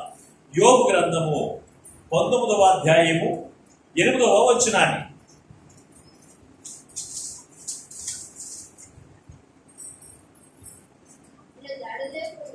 ఏంటంట? నేను దాటలేకుండా ఆయన నా మార్గములకు ఏం చేశాడంట? మాట్లాడిన అందరూ నేను దాటలేకుండా, ఎక్కడి నుంచి దాటలేకుండా? ఆయన మార్గంలో నుంచి నేను దాటి బయటికి రాకుండా ఆయన నాకేం చేశాడు? ఏం చేశాడు? కంచి వేశాడు. ఎప్పుడు మనం కంచి దేనికి వేసుకుంటామో తెలుసా? ఆయన మార్గంలో నుంచి మనం బయటికి రాకుండా కంచి వేసుకోమా. అయ్యా నా బిడ్డల చుట్టూ నీ కంచి వచ్చాడు ఆయన, నా ఆస్తి చుట్టూ నీ కంచె వచ్చాడు ఆయన, నా కుటుంబం చుట్టూ నీ కంచె వచ్చాడు ఆయన. దెయ్యం రాకుండానే ఇవన్నీ కూడా కంచెలు ఎందుకు? దెయ్యాలు రాకుండా కంచె ఉండాలి తప్ప నీవు దేవుని యొక్క మార్గంలో నుంచి బయటికి రాకుండా నీ కంచె వచ్చిన ఆయన ఎవరైనా ప్రార్థన చేస్తారండి? అసలు చేస్తారా? ఏమా చేస్తారా? ఆ కంచె అయ్యో నీ మార్గంలో నుంచి నా పాదములు బయటకు వచ్చేస్తాయేమో, నీ మార్గంలో నుంచి నేను తిరుగుతానేమో, అలాగే తొలగిపోకుండా నీ కంచె నా చుట్టూ ఉంచిన ఆయనని యోబు మరి నీ చుట్టూ దేవుని యొక్క మార్గముల చుట్టూ కంచె వేసుకుంటే కనుక ఆయన మార్గంలో నీ పాదాలు అంటాయి తప్ప ఆయన మార్గంలో నుంచి నువ్వు తొలుగుతూ ఉన్నప్పుడు ఏముంది? కంచె చేత దూరుకుంటుందా? కంచె ఏంటంటారు? మాట్లాడరే గోళకప్పులతో కంచేసుకుంటారు తోటలు చూ, అవునా? అప్పుడు ఆ కంచెలో నుంచి బయటికి రావాలన్నా, ఆ కంచెలోకి వెళ్ళాలన్నా ఏమవుతాయి? ముళ్ళన్నీ కూడా కాళ్ళు గుచ్చుకుంటాయి, రక్తం వచ్చేస్తుంది, గాయాలు అవుతాయి అని చెప్పి మనం ఏం చేయం? బయటికి వెళ్తామా? మరి దేవుని యొక్క మార్గంలో నువ్వు అందంగా జీవిస్తూ ఉన్నప్పుడు ఆయన నీ చుట్టూ కంచె వేసినప్పుడు ఆ కంచె దాటి నువ్వు బయటికి వెళ్తే ఏమవుతాయి? ఏమవుతాయి? గాయాలు వస్తాయి. చాలా జాగ్రత్తగా అర్థం చేసుకోండి వాక్యాలు. ఆయన నీ చుట్టూ ఆయన మార్గాలను అనుసరించడానికి ఒక కంచె ఉంచాడు. కానీ నువ్వేం చేస్తున్నావు? దేవునికి బిడ్డలుగా, కుమారులుగా, కుమార్తెలుగా ఆయన మార్గంలో నీవు జీవించకుండా ఆయన నీ చుట్టూ వచ్చిన కంచెను నువ్వు దాటి పైకి వెళ్తున్నావు. అందుకే నీకేమవుతుందో తెలుసంటే గాయం వస్తుంది నీకు. అందుకే నీకు కళ్ళంటి నీళ్లు వచ్చినట్లుగా శ్రమలు వస్తూ ఉన్నాయి, కష్టాలు వస్తూ ఉన్నాయి, శోధనలు వస్తూ ఉన్నాయి. కారణం ఏంటో తెలుసా అంటే ఏంటో తెలుసా? ఆయన మార్గాలకు ఏం చేసాడు తెలుసా? కంచె వచ్చాడు. ఆ కంచె దాడుతున్నావు. ఆ కంచె నీకేమవుతుందో తెలుసా? గాయాన్ని కలిగిస్తుంది. దేవుడి యొక్క మార్గాన్ని అనుసరించకుండా ఆయన మార్గమును విడిచిపెట్టి ఆయన మార్గమును దాటి నువ్వు పక్కకు వస్తూ ఉన్నావంటే ఆయన మార్గములు ఏమన్నా ఆయన కంచెని ఎంత మాత్రం ఊరుకోబెట్టదండి. ఒక రైతు పొలం చుట్టూ వేసిన కంచె, ఆ కంచె దాటడానికి ఆ దొంగే కావచ్చు ఎవడైనా సరే ఆ కంచె దాటి అవతలికి వెళ్ళడానికి గాయాలు పాలుపోయి ఏమవుతున్నాడు? రక్తం చిందించవలసి ఉంటుంది. మరి ఆయన కంచె గురించి తొలగిపోతున్నా, ఆయన మార్గం అనేటువంటి కంచె నుంచి నువ్వు తొలగిపోతున్నావు. మరి నువ్వు గాయపరచబడుతున్నావు, శ్రమను పొందుతూ ఉన్నావు, దెబ్బలు తింటూ ఉన్నావు. అయినప్పటికీ అయ్యో ఈ దెబ్బలు నాకు ఎందుకు తగిలింది, ఈ గాయం నాకు ఎందుకు తగిలింది, నేను దేవుని యొక్క మార్గమును విడిచిపెట్టి తిరుగుడు ద్వారానే కదా ఈ గాయాలు తగిలింది అనే ఆలోచన క్రైస్తవుడికి ఉండట్లేదండి. క్రైస్తవుడికి ఉంటే మిగిలిన వారు, అన్యులు, దేవుని ఎరగినటువంటి వారు కూడా ఏం చేస్తారు తెలుసా? దేవుని యొక్క మార్గములకు వస్తారు. నీకే ఒక మార్గము లేనటువంటి వాడిగా, ఒక నిబంధన లేనటువంటి వాడిగా, ఒక ఆజ్ఞ లేనటువంటి వాడిగా నువ్వు తిరుగులాడుతూ దేవుని యొక్క మార్గమును విడిచిపెట్టి నువ్వు తిరుగుతూ ఉన్నావంటే నువ్వు గాయాలు పోరవుతూ ఉంటావు, శ్రమలు పోరవుతున్న జాగ్రత్త. అందుకే యెహోషువ అంటున్నాడు, ఓ దేవుని బిడ్డలారా, మిమ్మల్ని అందరినీ కూడా కానాను దేశంలోకి నడిపించేందుకు తెలుసా? మీరందరూ కష్టాల పాలవడం, శ్రమల పాలవడానికి కాదు, దేవుని యొక్క ఆశీర్వాదములకు వారసులుగా ఉండాలి. కనుక మీరు ఎలా ఎప్పుడు ఆశీర్వాదకరంగా ఉంటారు, ఎప్పుడు దేవునికరంగా ఉంటారో తెలుసా? నీ దేవుడే నీ యెహోవాను నీవేం చేయాలి? పూర్ణ ఆత్మతోనూ పూర్ణ హృదయంతో ప్రేమించేవారిగా. రెండవ మాటలను వస్తే అక్కడ రాశాడు, దేవుని యొక్క మార్గమును, నీ దేవుడని యెహోవా మార్గములు అన్నిటిలో అన్నాడు, కొన్నిటిలో కాదు. నీ మార్గములన్నిటిలో ఏం చేయాలి? ఎక్కడ మనం ఏం చేయాలి? నడుచుకోవాలి. లోకంలో ఉన్నటువంటి మార్గాలని మనం అనుసరించడం కాదు, లోకస్తులు జీవించినట్టుగా మనం జీవించడం కాదు. క్రీస్తు మనకి సిద్ధపరిచిన మార్గములు మాత్రం మనం జీవించినప్పుడు తప్పనిసరిగా మనం దీవించడానికి, దేవుని ఆశీర్వాదాలు పొందుకోవడానికి దేవుని ప్రోత్సహిస్తాం. యోబు చుట్టూ అతని దేవుని యొక్క కంచె ఉంది కనుక దేవుని యొక్క మార్గం నుంచి తొలగిపోలేదు. అందుకే అతడు రెండంతల ఆశీర్వాదములకు వారసులుగా ఎంచబడే. ఈ రోజున నీవు దేవుని యొక్క మార్గములో నిలవగలుగుతూ ఉన్నావా? ఆలోచన చేయి. నిలవలేకపోతే ఈ రోజు ఆలోచన చేయండి, అయ్యో నేను దేవుని యొక్క మార్గంలో నడవకే, జీవించకే నేను గాయపరచబడుతున్నాను, శ్రమల పాలవుతూ ఉన్నాను, కష్టాలు పాలవుతున్నానని చెప్పి జ్ఞాపకం చేసుకుని దేవుని యొక్క మార్గంలో జీవించడం ప్రారంభించాను. మూడవ మాట్లాడుకోండి, మనం పూర్తిగా చదువుకుందాం. ఆయన ఆజ్ఞను గైకొని ఏం చేయకూడదంట? హత్తుకొని ఉండాలి. ఏం చేయాలి? ఎవరి మాటలు? దేవుని యొక్క ఆజ్ఞలను గైకొని మనం ఏం చేయాలో తెలుసంటే దేవుణ్ణి హత్తుకునేటువంటి వారిగా మనం ఉండాలి. దేవుని యొక్క ఆజ్ఞలు ఎటువంటివో తెలుసా? ఎందుకు హత్తుకుని ఉండాలి, ఎందుకు హత్తుకుని జీవించాలి, ఎందుకు గైకోనాలి అంటే పరిశుద్ధ గ్రంథంలో రాశాడు. చూడండి ఒకసారి సామెతల గ్రంథంలో 4వ అధ్యాయం 4వ వచనం చదువుకుందాం. దేవుని ఆజ్ఞలను గైకొన్నవాడు ఏం చేస్తాడంట? నిత్యము బ్రతుకుతాడు. చదువు ఒకసారి, స్వీట్ చదవే.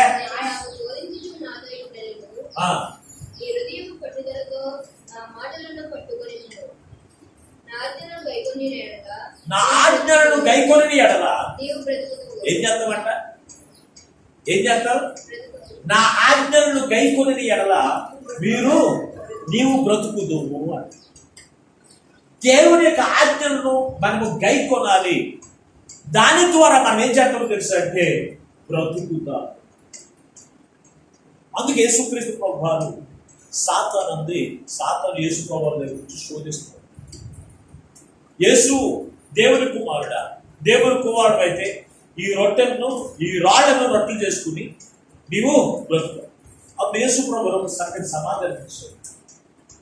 మనుష్యుడు రొట్టె వలన మాత్రమే కాదు, కానీ దేవుని నోట నుండి వచ్చే ప్రతి మాట వలన, దేవుని యొక్క నోట నుండి వచ్చే ప్రతి ఆజ్ఞలను మనం గైకొంటే ఆ దేవుని నోట నుంచి వచ్చే మాట మనం ఏం చేస్తుంది తెలుసంటే బ్రతికిస్తూ ఉంది దేవుని మీద. లాజరు చనిపోయాడు. చనిపోతే 4 రోజులు అయింది. 4 రోజులు అయిన తర్వాత ఒక మాట అన్నాడు యేసు ప్రభువు వచ్చిన తర్వాత, లాజరు బయటికి రా అనగానే అక్కడ ఏం చేశాడో తెలుసంటే బ్రతికి బయటకు వచ్చేసి. ఈ మాటలు మనం చూస్తే దేవుని నోట నుండి వచ్చే ప్రతి మాట ఒక మనిషిని ఏం చేస్తుంది తెలుసంటే బ్రతికిస్తుంది. ఎందుకు నేను ఈ మాట చెప్తున్నాను? చాలా మంది దేవుని యొక్క ఆ కుటుంబంలో జరుగుతున్న సంఘటనలు చూసి, కుటుంబంలో జరుగుతున్నటువంటి కష్టాలు చూసి, ఇబ్బందులు చూసి, లేకపోతే తన భర్త వేధింపులు చూసి, భార్య యొక్క వేధింపులు చూసి చనిపోవాలనుకున్నటువంటి వారితో కూడా దేవుని యొక్క వాక్యము మాట్లాడుతూ ఉన్నప్పుడు వారు మరలా బ్రతుకుని ఆ కుటుంబాన్ని కట్టుకుంటున్నారు. ఆ కుటుంబాన్ని బట్టి సంతోషించి ఏం చేస్తారు? దేవునికి వారసులుగా అవుతున్నారు. దేవుని బిడ్డారా, అంటే దేవుని యొక్క ఆజ్ఞలు మనం వింటే ఆ ఆజ్ఞలు ఏం చేస్తారో తెలుసు అంటే మనం ఏం చేస్తారంటే బ్రతికిస్తాయి.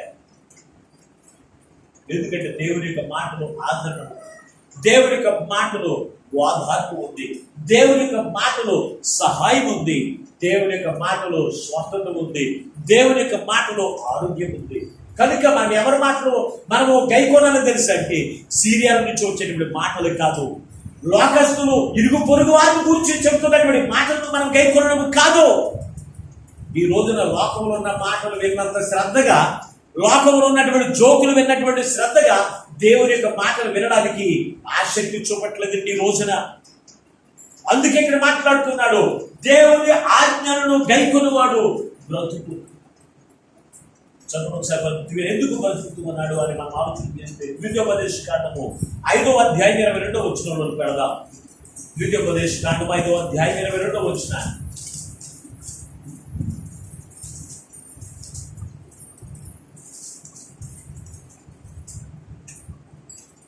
ఈ మాటలను యెహోవా ఈ పర్వతం మీద అగ్ని మేఘ గాఢాంధకారము మధ్య నుండి గొప్ప స్వరముతో సమాజమంతా చెప్పి 2 రాతి పక్కల మీద వాటిని రాసించెను. ఆయన మరేమీ చెప్పలేదు. 5వ అధ్యాయం 22వ వచనం. ఈ మాటలు ఎవరిచ్చారు? ఆజ్ఞలు. అంటే ఆజ్ఞలు మనం ఎందుకు అయిపోవాలి అంటే దేవుడైన యెహోవా తన స్వహస్తాలతో రాసినటువంటి ఆ మాటలు మనం తప్పనిసరిగా గైకోనాలి. ఆయన మనం ఏం చేయాలి? హత్తుకుని ఉండాలి. దేవుని యొక్క ఆజ్ఞలు మనము గైకొని వాటిని హత్తుకుని ఉండాలి. ఆజ్ఞలు మనకు 10 ఆజ్ఞలు ఇచ్చాడు. ఈ 10 ఆజ్ఞలు మనం ఏం చేయాలి తెలుసా?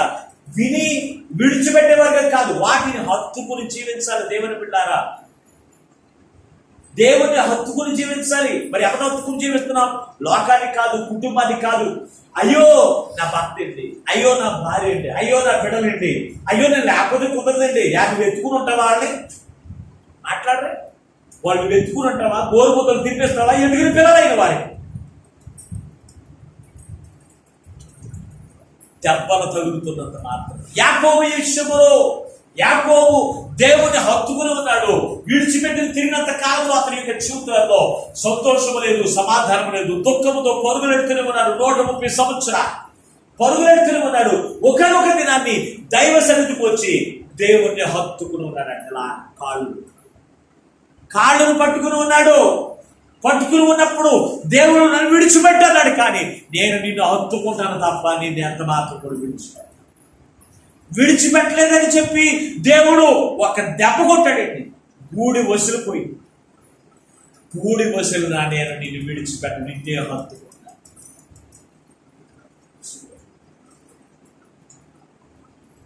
నేను నిన్నే హత్తుకుంటాను అన్నాడు. శ్రమ వచ్చింది, బాధ వచ్చింది, కష్టం వచ్చింది, కానీ ఒక్కసారి దేవునికి సరెండర్ అయిపోయిన తర్వాత కష్టాలు వచ్చినాయి అని, శ్రమలు వచ్చినాయి అని, దుఃఖము కలిగిందని, నష్టం వచ్చిందని మనం దేవుని విడిచిపెడితే మనం ఆశీర్వాదములకు వారసులుగా ఉండలేము. యాకోబు అయ్యా దెబ్బ కొట్టాడు, దేవుడు కావాలని కొట్టాడు, ఎందుకంటే ఆయనకి లొంగుదల కదా. కొన్నిసార్లు మనం దేవునికి లొంగకపోతే, దేవునికి లోబడకపోతే దెబ్బలు కూర్చునే ఉంటాడు. ఒక్కొక్కసారి చిన్న చిన్న దెబ్బలు మనకి తెలిసినప్పుడు ఒకసారి బాధ వస్తాయి, వేదన వస్తాయి, కానీ మరలా మనం ఏం చేస్తామో తెలుసా, ఇది దేవుడు దెబ్బ కొట్టాడు అనుకోకుండా మనం ఏం చేస్తామో, ఇది మామూలుగా జరిగిందేమో అని చెప్పి మరలా మనం ఏం చేస్తామో తెలుసా, దేవునికి సరెండర్ అవ్వట్లేదు, దేవుని హత్తుకుని జీవించట్లేదు. అందుకే ఈ రోజున తన వాక్యంతో మనతో మాట్లాడుతున్నాడు. దేవుని యొక్క ఆజ్ఞను గైకొని వాటిని హత్తుకుని ఉన్నాడు. వాటిని హత్తుకుని ఉన్నాడు. యాకోబు వలే కష్టాలు వచ్చిన, శ్రమలు వచ్చిన, గాయపరచబడిన ఆయన మాటలను మనం ఏం చేయాలి, హత్తుకుని మనం జీవించిన మనం ఏం చేయబడతామో తెలుసా, దీవెనకు మనం వారసులుగా ఉంటాం. ఆశీర్వాదములకు మనం ఏం చేయబడతామో తెలుసంటే వారసులుగా ఉంటాం. ప్రేమైనటువంటి దేవుని బిడ్డలారా, ఆలోచించి ఇదే ద్వితీయోపదేశకాండము 13వ అధ్యాయం 4వ వచనంలో కూడా రాయబడి చూడండి ఒకసారి. లోబడి ఆయనకే భయపడి ఆయన ఆజ్ఞను అనుసరించి ఆయన మాట విని ఆయన సేవించి ఆయనను ఎందుకు హత్తుకుని ఉంటారు? ఈ దేవుడని యెహోవా మాట విని, ఆయన మాట విని, ఆయన మాటను గైకొని, ఆయన ప్రేమించి ఆయన్నే హత్తుకుని. ఇది ఏంటంటే ధర్మశాస్త్రం. మనం లోకాన్ని హత్తుకున్నట్లుగా, లోకంలో ఉన్న వాటిని హత్తుకున్నట్లుగా దేవుని మనం హత్తుకుని ఉండలేకపోతున్నాం. దేవుని మనం స్థిరంగా ఉండలేకపోతున్నాము. దేవుని బిడ్డలారా, నువ్వు ఎవరినో హత్తుకుని ఉంటున్నావు. ఎప్పుడు చూసినా లోకంలోనే తిరుగుతూ ఉన్నావు కదా. 6 రోజులు తిరుగుతూనే ఉన్నాం. 6 రోజులు పని చేసుకుంటున్నాం, తిరుగులాడుతూ ఉన్నాం. ఒక్క 7వ రోజులను కూడా నువ్వేం చేయలేకపోతే దేవుడు హత్తుకుని ఉండలేకపోతున్నావు. ఇంకా రోజు దేవుని దగ్గర ఉన్నటువంటి పరలోకంలో ఎలా ఉండగలుగుతావు? రోజు ఆరాధన చేయాలంటే నువ్వు నరకంలో వెళ్ళి కూర్చుంటావు. దేవుడి జాగ్రత్త. నీ దేవుడిని యెహోవాను మనం ఏం చేయాలి తెలుసంటే హత్తుకుని ఉండాలి. కష్టాలు వచ్చినాయి అని, శ్రమలు వచ్చినాయి అని యోబు దేవుని విడిచిపెట్టలేదు. దేవుణ్ణి హత్తుకుని ఉన్నాడు. 2 ఆశీర్వాదం పొందుకున్నాడు. దేవుని ఎదుట గొప్ప సాక్ష్యం పొందినటువంటి వాడిగా ఉన్నాడు. దేవుని పిల్ల, ఈ రోజున నీ జీవితంలో శ్రమలు కలుగుతూ ఉన్నాయా? కష్టాలు కలుగుతూ ఉన్నాయా? ఇబ్బందులు కలుగుతూ ఉన్నాయా? నష్టాలు కలుగుతూ ఉన్నాయా? నీవు వేటిని పట్టించుకోవాల్సిన పని లేదు. నీవు దేవుని హత్తుకుని ఉంటే నీకున్న నష్టాన్ని ఆశీర్వాదంగా మారుస్తాడు. నీకున్న అపజయాన్ని జయ జీవితంగా మలుస్తాడు. నీకున్నటువంటి శోధనను ఆనంద తైలముగా మలుస్తాడు. దేవుడు అటువంటి దేవుని మనం ఏం చేయాలి సాగుతుంటారు. చివరిగా ఒక మాట ఉంది, మీకు జ్ఞాపకం చేసి నేను ముగిస్తాను. ఏంటంటే మాట, ధర్మశాస్త్రాన్ని ఎవరిని అనుసరించి నడుచుకోవాలి? ఎవరిని అనుసరించి నడుచుకోవాలి? లోకాన్ని అనుసరించాలా? ఈ రోజున చాలా మంది లోకాన్ని అనుసరిస్తున్నారు తప్ప ధర్మశాస్త్రాన్ని అనుసరించట్లేదు. దేవుని యొక్క వాక్యం చెప్పినట్లుగా నడుచుకోవట్లేదండి.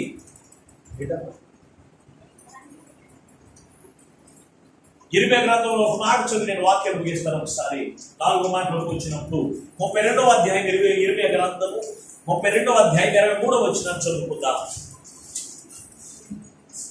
ఇర్మియా గ్రంథము 32వ అధ్యాయం 23వ వచనం. వారు ప్రవేశించి ఏంటంటే దాన్ని స్వతంత్రించుకుందరు, కానీ నీ మాట వినకపోతే. ఎవరంటే నీ ధర్మశాస్త్రమును అనుసరింపకపోయిరే. చదువు. వారు చేయవలని ఆజ్ఞాపించిన వాటి మీదలో దేన్ని చేయకపోయేది కనుక ఈ కీడంతా వారి మీద రచించి ఉన్నారు. ఏం చేశాడండి? దేన్ని బట్టి వచ్చింది కీడు వారి మీదకి? ఇశ్రాయేలు ప్రజల మీదకి కీడు వారి మీదకి రావడానికి గల కారణం ఏంటి తెలుసు అంటే, వారు దేవుని యొక్క ధర్మశాస్త్రాన్ని అనుసరించలేదు. దేవుని యొక్క వాక్యమును శ్రద్ధగా విని దాన్ని గైకొని వాడు చెప్పిన చేసిన ప్రతి వారికి కూడా ఈ దీవెనలన్నీ ప్రాప్తించును అని ద్వితీయోపదేశకాండము 28వ అధ్యాయం దీవెనలన్నీ కూడా ఇస్తుంది. కానీ ఆ దీవెనలన్నీ కూడా పొందుకోవలసిన ప్రజలైన వారే ఇశ్రాయేలు ప్రజలు వారిని ఎక్కడికి తీసుకొచ్చాడంట? ఆ పాపం అనేటువంటి ఐగుప్తు దేశంలో నుంచి కనాను దేశంలోనికి వారిని నడిపించాడు. నడిపించి వారికి ఏం చేశాడో తెలుసు అంటే, నీ దేవుడిని యెహోవాను నీ పూర్ణ ఆత్మతోను పూర్ణ హృదయంతో మీరు ప్రేమించాలి, ఆయన్ని అనుసరించాలి, ఆయన్ని హత్తుకుని జీవించాలి అని ఏం చేశారు? ధర్మశాస్త్రం అనుసరించి నడుచుకోవాలని చెప్పి వారికి ఆజ్ఞలు విధులు ఇస్తే వారు అనుసరించలేదంట. అందుకే వారు అనుసరించకపోయినందున వారి మీదకి కీడు వచ్చింది. ఈ రోజు మనకు కీడుతో ఉండడం దేవునికి ఇష్టం లేదు. మన కుటుంబాల మీదకి కావచ్చు, మన మీదకే కావచ్చు, మన ఉద్యోగాల మీదకే కావచ్చు, మనకు కలిగిన దేని దాని మీదకైనా సరే కీడు మన మీదకి రావడం దేవునికి సంతోషం కాదు, దేవునికి మహిమ కాదు. ఇక్కడికి ఎంతవరకు మీ యొక్క చూపు ఎలాంటిదిగా అన్నాడు యెహోషువ, అయ్యా దేవుని ప్రజలారా, మీరు ఐగుప్తు దేశంలో, మీరు పాపమనే ఐగుప్తు దేశంలో ఉన్నారు. అక్కడి నుంచి దేవుడు ఎక్కడ తీసుకుని వచ్చి స్వాచ్యాన్ని ఎందుకు ఇచ్చాడు తెలుసా? స్వాచ్యము అంటే పరలోక రాజ్యాన్ని దేవుడు మనకి స్వాచ్యంగా ఇచ్చేశాడు. ఆ స్వాచ్యమును మనం స్వతంత్రించుకుని దేవునికి ఆశీర్వాదాలకు పాత్రలుగా మనం ఉండాలి అంటే మనం ఏం చేయాలి తెలుసా? ఈ దేవుడని యెహోవాను నీ పూర్ణాత్మతో పూర్ణ హృదయంతో ప్రేమించే వారి ఉండాలి. ఆయన ఆజ్ఞలన్నింటినీ కూడా గైకొని వాటిని హత్తుకునేటువంటి వారిగా ఉండాలి. ఆయన మార్గంలో మనం జీవించే వారిగా మనం ఉండాలి. దేవుని బిడ్డలారా, దేవుని యొక్క వాక్యాన్ని అనుసరించాలి, లోకాన్ని కాదు. లోకస్తులు అనుసరించినట్టుగా లోకాన్ని అనుసరించినట్టుగా లోకాన్ని అనుసరించి నువ్వు నడుస్తూ ఉంటే నువ్వు క్రైస్తవుడు ఎందుకు అవుతావు? అన్యుడు దేవుని బిడ్డారా. అందుకే ఈ రోజున దేవుడు తన వాక్యం ద్వారా మాట్లాడుతున్నాడు. దేవుని యొక్క వాక్యాన్ని అనుసరించి నడుచుకోవడం మీ హృదయానికి అలవాటు చేసుకోండి, మీ మనసులకు అలవాటు చేసుకోండి. అప్పుడే మీరు దేవునికి పాత్రలుగా ఉంటారు తప్ప లేకపోతే మీరు కీడుకు పాత్రలు అవుతారు. దేవుని యొక్క కీడు మన మీదకి వస్తే మనం భరించలేము, మనం సహించలేము. అందుకే యేసు ప్రభు వారు మనం భరించలేము కనుక ఆ కీడంతా ఆయన మీద వేసుకున్నారు. మనం చేసిన అపరాధము, మనం చేసిన పాపములన్నీ ఆయన మీద వేసుకుని నీవు నేను చేసిన పాపములు బట్టి ఆయన గాయపరచబడింది. ఎందుకో తెలుసా? మన మీద ఉన్న కీడు తొలగించడానికి, మన మీద ఉన్న శిక్షను తొలగించడానికి ఆయన నీ కొరకు నా కొరకు ఆయన గాయపరచబడింది. ఆయన రక్తము కాచింది ఎందుకు తెలుసా? నీ కొరకు ప్రాణం పెట్టింది ఎందుకు తెలుసా? నిన్ను నన్ను మన ప్రాణాత్మ దేహమును నరకములోనికి పోకుండా పరలోక రాజ్యంలో కూర్చోబెట్టడానికి ఆయన నీ కొరకు నా కొరకు రక్తం చిందించాడు. శాపగ్రస్తుడైంది ఎందుకు తెలుసా? నీ మీద ఉన్న నా మీద ఉన్న శాపాన్ని తొలగించడానికి. యేసుక్రీస్తు ప్రభు వారు ఆయన నీ కొరకు నా కొరకు ఆయన శిలువ మీద వేలాడింది ఎందుకు తెలుసా? శాపగ్రస్తుడైంది. జ్ఞాపకం చేసుకుంటూ ఈ రోజు అందుకే మాట్లాడారు.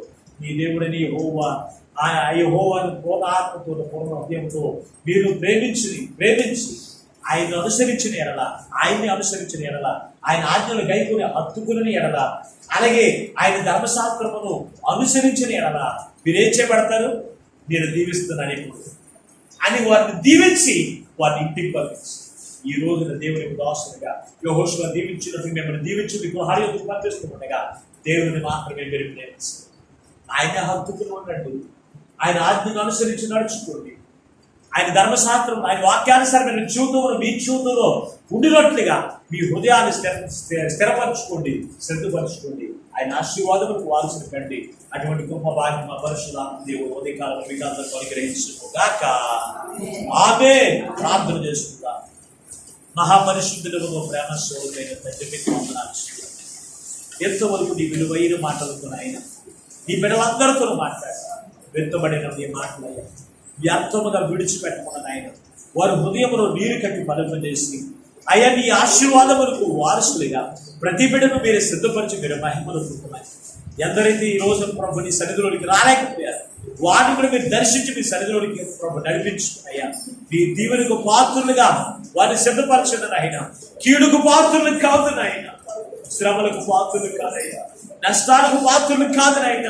నీ దీవెనకు పాత్రులుగా ప్రతి బిడ్డలైన వారిని సిద్ధపరిచి మీరు మహిమను పొందమని యేసు పరిశుద్ధమైన ఆవిడ ప్రార్థించి పెట్టుకుంటున్నాము పరమ తండ్రి. ఆమేన్. మీకందరికీ వందనాలండి. మరొకసారి దేవుడు మిమ్మల్ని మీ కుటుంబాలను దీవించును గాక. ఆమేన్.